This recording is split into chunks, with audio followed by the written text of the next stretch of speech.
Hi ఓస్ ఇక్కడ ఈ క్రో గారు చూసారు కదండి. నేను పత్తి మొక్కలు పైకి పట్టుకొని వచ్చానండి. అప్పుడు ఈ క్రో గారు ఇక్కడ బిస్కెట్స్ వద్ద వచ్చి ఉన్నారు. కానీ ఈమె వచ్చింది బిస్కెట్స్ కోసం అయితే కాదండి, at the same time water కోసం. చూసారండి, అక్కడి నుండి ఇక్కడికి ఎగిరి వచ్చారు. అటువంటి వాటర్ తాగుతున్నారు. అయితే ఇప్పుడు ఈ వాటర్ తాగినాక ఈమె చాలా ఎక్కువ పిల్లలే వచ్చేయండి. అంటే ఎక్కువ పిల్లలు 3-4 టైమ్స్ నాకు తెలిసి పిల్లలు వచ్చినట్టున్నారండి. ఇప్పుడు చిన్న పిల్లలు ఉన్నారు. ఇక్కడ వాటర్ తాగేసి నోటితో కాస్త వాటర్ పట్టుకొని వెళ్ళి అక్కడ బేబీ క్రోకి ఈ వాటర్ ఇవ్వడం కోసం ఇక్కడికి వచ్చారండి. అండ్ ఇప్పుడు మనకి ఈరోజు September 6th అండి డేటు. నిన్న September 5th కదండి టీచర్స్ దినోత్సవం, అదే టీచర్స్ డే. అయితే ఇక్కడ చూడండి, వాటర్ తాగేసినాక ఇక్కడ నీడలోకి వచ్చారు. వచ్చినాక ఇక్కడ కాస్త నీడ ఉందని ఈ బిస్కెట్ ముక్క తీసుకున్నారు. అక్కడే ఉన్నాయి బిస్కెట్స్, అక్కడ వాటర్లో బిస్కెట్సే తింటారు.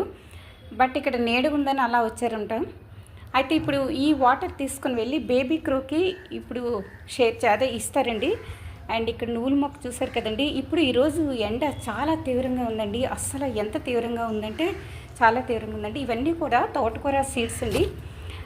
మనకి చూసారు కదండి, ఈ తోటకూర సీడ్స్. ఇక్కడ ఈ తోటకూర కాడిని నేను జూమ్ చేయకుండా మామూలు యాక్టివ్స్ అలా చూపిస్తున్నానండి. అయితే చాలా స్ట్రాంగ్గా ఉందండి. అండ్ ఇవన్నీ సీడ్స్ అండి.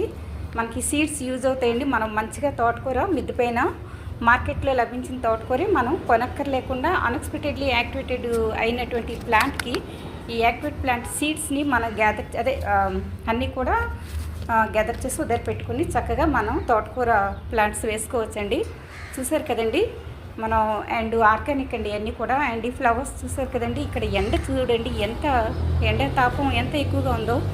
నేను బర్డ్స్ గురించి ఎక్కువగా, అంటే ఈ క్రోస్ అని కాదండి, ఆల్ బర్డ్స్, ఇక్కడ మైనా బర్డ్స్, నాకు కొన్ని పేర్లు తెలియండి, కొన్ని బర్డ్స్ వస్తూ ఉంటాయి. బట్ మా ఇంటి ముందు చెరువు ఉంది. అండ్ మా సరౌండింగ్స్లో చెరువులు ఎక్కువ ఉన్నాయండి. అంటే ఎక్కువ అంటే మరీ హెవీ కాదు, ఒక ఫ్రంట్ బ్యాక్ ఈస్ట్ వెస్ట్ ఇలాగా, అంటే కాస్త బర్డ్స్కి కన్వెంట్గా కాస్త ఉన్నాయండి. అందువల్ల ఇక్కడ బర్డ్స్ ఉన్నాయండి. ఈ క్రో గారు ఏజ్డ్ క్రో గారు అండి. అండ్ చెప్పాను కదండి 3-4 సార్లు పిల్లలు వచ్చినట్టున్నాయి ఈ క్రో గారికి. ఆ పిల్లల కోసం ఈవిడ ఇంత బాధపడుతున్నారండి. ఇవ్వండి ఇప్పుడు మరలా వచ్చారు. నేను ఈ ప్లాంట్స్కి వీడియోస్ తీసుకొని మరలా వచ్చి ఇవ్వండి ఇప్పుడు బిస్కెట్స్ తింటున్నారు. ఇప్పుడు వెళ్ళి బేబీ క్రో గారికి ఈ వాటరు అండ్ సగం నోట్లో అన్నీ చూసారు కదండి ఎంత ఫీడ్ పెట్టారు. ఇప్పుడు చూడండి బేబీ క్రోకి పెడుతున్నారు. ఎందుకంటే బేబీ క్రో వచ్చి ఫుడ్ తీసుకోలేరండి. ఈ మిషన్ ఫుడ్డే తీసుకుంటారు. వాటర్ మాత్రమే అవసరమైతే 1-2 సార్లు చూసారు కదండి. Save the birds and thanks for watching.